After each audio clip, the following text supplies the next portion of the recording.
మనోజ్ అయితే ఇంటికి పరిగెత్తుకుంటూ వచ్చి రోహిణి రోహిణి నేను సాధించాను అని చెప్పి అంటూ ఉంటాడు. అది విని రోహిణి అయితే ఏంటండి ఏమైంది అని చెప్పి అడుగుతూ ఉంటుంది.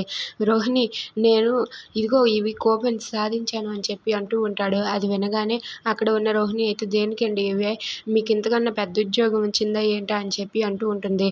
అది కాదు రోహిణి నేను ఇప్పుడు ఈరోజు ఒక ఇంటర్వ్యూకి వెళ్ళాను అక్కడ ఇవి నాకు ఇచ్చారు అని చెప్పి అంటూ ఉంటాడు. అది విని ప్రభావతి అయితే ఏంటి ఇంటర్వ్యూకి వెళ్ళడం ఏంటి నువ్వు నీకు ఇవ్వడం ఏంటి నువ్వు ఆల్రెడీ ఒక ఉద్యోగంలో ఉన్నావు కదా అని చెప్పి అంటూ ఉంటుంది.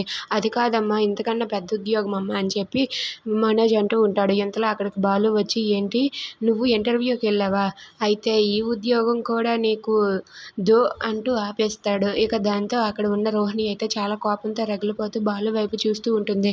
ఏంటి ఇప్పుడు మా ఆయనకి ఉద్యోగం రాకుండా ఉండాలని ఈ బాలు కోరుకుంటున్నట్టుగా ఉన్నాడని చెప్పి అక్కడ ఉన్న రోహిణి అయితే ఆ బాలు వైపు కోపంగా చూస్తూ ఉంటుంది.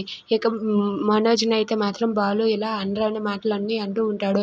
నీకు ఉద్యోగం రావడం ఏంటి నీకు ఏ ఉద్యోగం వచ్చినా అది వెంటనే పోతుందిలే అని చెప్పి అంటూ ఉంటాడు. అది విని ప్రభావతి రోహిణి వాళ్ళిద్దరూ అయితే అలా చూస్తూ ఉండిపోతారు.